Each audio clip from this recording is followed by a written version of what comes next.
Back when I was in high school, I wasn't considered one of the privileged ones. My journey through life started in a modest home with a father who ran his own small business and a devoted mother who looked after our home. My early years were carefree. After school, I'd fling my backpack in a corner and spend the rest of the day playing with friends in the neighborhood park. However, things took a different turn during my middle school years when my father's work demanded more of his time, often keeping him away from home for long stretches. Despite his absence, he made an effort on his days off to spend quality time with us, perhaps on a scenic drive or a day at an amusement park. But mostly, it was just my mom and me at home. I remember one night, unable to sleep, I stumbled upon my mom poring over our household budget, her expression weary yet forced into a smile for my sake. She reassured me everything was fine, but the signs of strain were evident. Our meals became simpler, the variety on our dinner table lessened, and the once commonplace fruits disappeared. This change in our lifestyle didn't go unnoticed at school. One day, a classmate named Roy, who enjoyed making fun of others, noticed my plain lunch, a simple serving of rice with a few pickles. He cruelly taunted me, suggesting my dad had abandoned us, which was why our meals had become so basic. His words, filled with mockery, hurt deeply, but the image of my mother's resilient smile held me back from reacting angrily. Fast forward to a recent high school reunion, I encountered the same classmate. Despite us both being adults now, he shockingly drenched me with wine, letting it pour over my head as a twisted joke, as if to remind me of my past struggles. The rich aroma of the wine clung to me, a stark, humiliating contrast to the refined gathering around us. I was filled with anger and disappointment at his unchanged, spiteful behavior. But this time, I was ready. I looked him straight in the eyes, my resolve firm, and declared that this was the beginning of my counterattack. His face paled, eyes widened in shock, perhaps not expecting the once quiet boy to challenge him. My journey, marked by simplicity and challenges, had shaped me, not weakened me. And now it was time for me to show that I wasn't defined by my past, but empowered by it. Growing up, I always tried to avoid trouble, especially to spare my mom any stress. Roy, however, came from a different world. His father was the president of Jack Merchandising, a renowned local food company. This connection made Roy somewhat of a golden boy at school, where teachers saw him as a model student. Behind this facade, he was a notorious bully, leveraging his father's influence to intimidate anyone who dared stand up to him. As a result, my classmates slowly began to distance themselves, unwilling to get caught in Roy's crosshairs. Their indifference only emboldened him, and his bullying intensified. One day, it all came to a head. During lunch, I sat in my usual secluded spot on the staircase trying to eat in peace, but Roy, with his typical sneering smile, decided not to leave me alone. "Hey, Stephen, typical peasant's lunch looks as bad as ever," he taunted, reaching for my lunchbox. Reacting instinctively, I knocked his hand away, which only escalated things. In a flash of anger, Roy grabbed my lunchbox and slammed it onto the ground, scattering the modest meal my mother had prepared. The sight of my lunch in ruins, combined with the thought of my mother's efforts, pushed me past my breaking point. "What the heck are you doing?" I yelled, grabbing him by the collar. His smug response about the consequences of hitting him was the last straw. Before I knew it, I had tackled him to the ground. His once handsome face was now red and swollen. We both lay there, gasping for breath. "You'll pay for this," Roy hissed. Just then, a teacher, drawn by the commotion, intervened and dragged us to the guidance office. There, amidst the chaos, my mother arrived, pale and apologetic, bowing repeatedly to the teachers. Despite my attempts to explain, the guidance teacher, with his shiny face and bulging eyes, took Roy's side, swallowing his fabricated story without question. Roy, untouched due to his father's status, painted me as the aggressor. The teacher's parting words to me were laden with disdain, questioning what kind of adult I would become, always resorting to violence. As my mother and I left the office, the harsh realities of our financial struggles weighed heavily on me. Despite the incident, my mom believed in my good nature. I knew I couldn't burden her further, so I resolved more than ever to alleviate her hardships and prove everyone wrong about who I was destined to become. Years had rolled by since I made the decision not to pursue college, opting instead to work. Decades have faded into each other, days whisked away by seasons that changed before my eyes as society itself transformed at an overwhelming pace. The streets where I grew up no longer looked the same, and the sharp edges of my turbulent adolescence slowly blurred into softer, distant memories. It was during this period of reflection that an invitation to a middle school reunion arrived, stirring old ghosts. Among the faces that flashed in my mind was Roy's, with that familiar, mocking sneer. Despite my reluctance, knowing he would likely be there, I convinced myself to go. We were all adults now. Surely the pettiness of schoolyard conflicts wouldn't follow us into our grown-up lives. At the reunion, a classmate greeted me warmly. "Hey, Steven, long time no see. You look good." It felt strangely like slipping back through time to those middle school days. While many friendships had faded, a few had endured even through the aftermath of my public altercation with Roy. "Man, you've aged a bit, haven't you?" he joked, patting his belly. Then, amidst the laughter and nostalgia, a voice I couldn't forget cut through. "Hey, you're here too, huh? Wow, Roy, that's you?" He appeared inebriated, his mood buoyant. Surprisingly, I found myself asking, "Roy, you okay?" His response was swift and sharp. "A bottom feeder like you worrying about me? I haven't fallen that low." Holding a wine glass aloft, Roy boasted, "I run Jack merchandising now. It's wise to stay on my good side." His arrogance undimmed, he then peered at me, taunting, "Hey, the high school dropout still rocking that pathetic style, huh? Well, let me treat you to some fine wine today." Without a second thought, he tipped the glass, drenching me with wine, the crowd falling silent as they witnessed the spectacle. The rich aroma enveloped me, a stark reminder of the disdain he still held.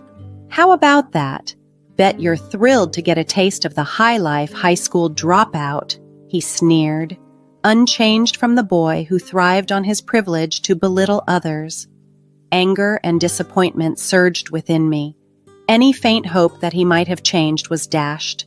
Facing Roy's mocking expression, I found my resolve. "Roy, I've made up my mind," I declared, my voice steady. "Fired? What's that supposed to mean, high school dropout? Can't even speak English?" he retorted, clearly confused. But I was serious and my words were clear. "It means exactly what it sounds like." The murmurs around us grew louder as the tension peaked. A former classmate tapped my shoulder, his expression echoing a question that seemed to linger in the charged air. After the humiliating incident at the reunion, I took a deep breath and decided to explain my current situation. Wiping the wine off my face with a handkerchief I had pulled from my pocket, I calmly began to speak. "Actually, I work at a food company that rivals Jack Merchandising. I'm in charge of corporate acquisitions and, coincidentally, I'm currently working on acquiring your company." Roy, trying to mask his sudden unease with bravado, his lips twitching slightly, replied, "What are you talking about?" The sweat on his forehead became noticeable as he tried to maintain his composure. "You should have been informed by now. President William from William Merchandising, my boss, was supposed to have officially contacted you about this acquisition," I continued. "William? Wait, the company you work for is..." Roy's face drained of color as the reality set in. "Yes," I affirmed. "I work for William Merchandising. After high school, I joined this company and now serve as an executive director, overseeing the entire operation." Deciding not to pursue college and instead entering the workforce directly was a challenging path. Initially, few companies were willing to hire someone without a college degree. I wasn't in a position to be selective. I applied for any job I could find, eventually landing part-time work at a logistics warehouse. Despite my efforts, the stigma of my educational background was a thick barrier, and I was never considered for permanent employment. Feeling lost and unsure of my future, I returned home from work one evening to a surprise. My father, who I never expected to see again, was there. He looked much older. His hair was streaked with white, despite his weak smile. Seeing him initially brought a rush of anger. "You just waltz back in now? Do you have any idea how much we suffered?" I confronted him. With tears in his eyes, my father apologized. "I'm sorry, Stephen. I'm truly sorry. I was so focused on getting the company on track that I neglected you and your mother. No excuse can make up for the hardship I caused. I'm deeply sorry." My mother and I were silent, absorbing his words. After a moment, my mother spoke. "Regardless, I'm thankful you've come back. Things might not return to how they were, but I do want to try and rebuild our family. However, there is one condition." "And what might that be?" my father asked tentatively. "Give Stephen a full-time job at your company," she demanded. I turned to look at her, surprised by her boldness. Stephen has been working hard since he decided not to go to college. He should be enjoying his youth, not struggling endlessly. That unexpected moment led to a turning point in my life. Joining my father's company not only provided stability but also a platform to rise through the ranks based on my merits and hard work, proving that the path I chose, though unconventional, was filled with potential. Despite not completing high school, I had always managed to keep my head above water with various jobs. But finding stable, full-time work was a different battle altogether. When the prospect of working at my father's company came up, my mother, with a rare sternness in her expression, pushed for my employment there. My father agreed, but with a firm condition: I needed to earn my GED. His tone carried a weight of sincerity. It was clear he cared deeply about my prospects. So I transitioned from a factory temp to an employee at a well-established company. This was no easy feat. As the president's son, I found myself the subject of envy and scrutiny. Every small mistake was magnified, and I struggled to adapt to the nuances of corporate life and business etiquette. The learning curve was steep, and my colleagues were far from supportive, often just scoffing at my efforts without offering any help. I felt isolated, battling through each day as I faced sneers and watched my hard work dismissed or my workspace disrespected. Despite these challenges, I persevered, driven by a mix of determination and a desire not to let my mother down. She had put herself on the line to secure this opportunity for me, and I couldn't bear the thought of failing her. I volunteered for even the most menial tasks and met unreasonable demands with earnest effort. Gradually, as I continued to work relentlessly, people began to recognize my dedication. Slowly, I started to be seen as a valuable team member, and this shift began to reflect on the quality and results of my work. This change didn't just benefit me personally, it acted as a positive influence within the company, helping to boost morale and, subsequently, sales.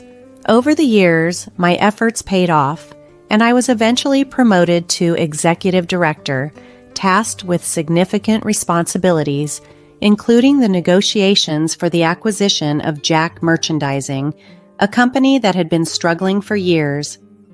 At a reunion, my newfound status became a topic of surprise and conversation among my former classmates. "Stephen, you've made an incredible rise through the ranks. Never thought we'd have an executive director among us. It's going to be a bit awkward just casually inviting you out now," one joked, highlighting the unexpectedness of my journey. Roy, however, remained skeptical and outright dismissive. "Stop lying. I don't accept such a tall tale," he retorted. disbelief clouding his judgment. "It seems your dad, the president, hasn't been very forthcoming about the company's situation with you," I replied, calm but firm. "It's not surprising you didn't know, but concerning my promotion to president, that's in the works too." My response left Roy speechless, his previous arrogance washed away by the tide of reality that I had indeed changed my destiny through sheer grit and perseverance. With a stern expression, I conveyed the decision my father had given me, to restructure the entire management of Jack Merchandising, starting from the top. Roy's face turned pale. "That's impossible," he stammered. "You don't have enough evidence to make such a drastic decision." I sighed, a mix of frustration and resolve filling me. "I heard about the reunion and remembered you were supposed to be the next president. I thought it wouldn't be too late to meet and talk here." As I spoke, a sense of disappointment washed over me. Roy hadn't changed at all. He was still demeaning others, still filled with misguided confidence. "But you can't just fire me. Come on, help me out. We were classmates, right?" His tone had shifted from arrogance to desperation. He was pleading now, but I couldn't let past camaraderie sway my professional judgment. "Running a company isn't as simple as you might think," I said firmly, gripping Roy's shoulders and locking eyes with him. "I've faced countless challenges as the president's son, but I never gave up because this company was my only path. You, on the other hand, had more advantages, like a good high school and a college education. It's time you put in real effort for once in your life." My voice trembled with restrained emotion as I spoke, the weight of the years bearing down on me.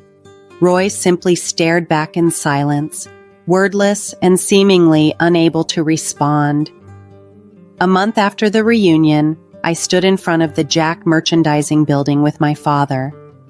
"Today we'll officially proceed with the acquisition," I declared. The night before, I had confided in my father, and after some initial hesitation, he had agreed to my plan. "We've been waiting for you," said the president of Jack Merchandising, greeting us warmly as we entered the meeting room. His son, Roy, followed him, a grim reminder of our previous encounter. Jack began, "We had hoped Roy would succeed me as president." He then turned the conversation to the acquisition, prompting me to start the discussion. However, Roy's behavior was far from what one would expect of a future president or even a professional. "Hey, Roy, are you even listening? This is about the future of your company. Do you even realize what being a president entails?" I raised my voice and frustration was evident. "I don't need to hear that from you," Roy retorted sharply, then turned to his father with an audacious claim. "Dad, are you sure it's okay to trust our company to someone who just climbed up using his parents' influence?" His father, witnessing this exchange, showed a look of exasperation, and even the typically stern Jack's expression grew more severe. "Fool! What do you know about running a company?" he responded, his voice laden with disappointment at his son's naivete and entitlement. The room filled with tension as the reality of the situation settled in for everyone present. Roy's temples throbbed with frustration as he faced us, his expression revealing a vulnerability I hadn't seen before. Jack, his father, continued sternly, undeterred by his rising anger. "Stephen's right. Your behavior today is unacceptable. Running a company isn't a game. If you can't take this seriously, you should leave." Roy's response was feeble, overshadowed by his father's formidable presence. Standing up, the president turned to us with a grave look. "I apologize for this disgraceful display. I've been too lenient with my son, hoping he would mature in the workforce. I was wrong. I never imagined he would act so recklessly, especially in such an important meeting." He then addressed me directly. "To you, Stephen, the executive director of William Merchandising, and to your team, I am truly sorry for the trouble caused." My father, who had been listening intently, spoke up. "Your intentions are clear, Jack. The once commanding figure of the food company's president seemed considerably diminished. Jack, looking desperate, continued, "President Stephen, we need your help to save Jack Merchandising. We no longer can manage on our own. If we merge with your company, I will resign from all my management positions and the same will go for the entire board.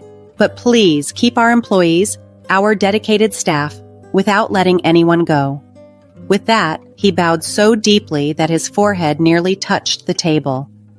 I glanced at my father, who appeared deep in thought, his eyes closed. "Dad," I murmured. He nodded solemnly. "Jack," I began, "I see the dedication you have for your company.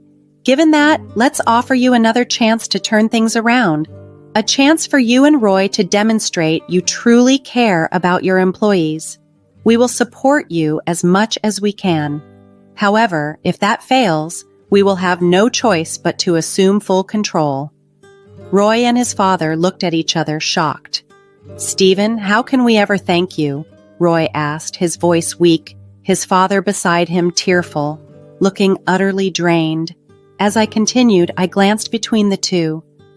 "I've always harbored resentment towards my father," I admitted, causing a stir of surprise in Roy. "He was so consumed by work that I had to drop out of high school. I was determined to prove him wrong, yet my mother, who endured the most, chose to forgive him. At first, I couldn't understand her decision, but now I see why she chose forgiveness. She taught me the importance of it." My father, touched by my words, murmured, "Stephen, I am who I am today because your mother forgave me." The room fell silent, the weight of forgiveness and the chance for redemption hanging in the air, marking a pivotal moment for everyone involved.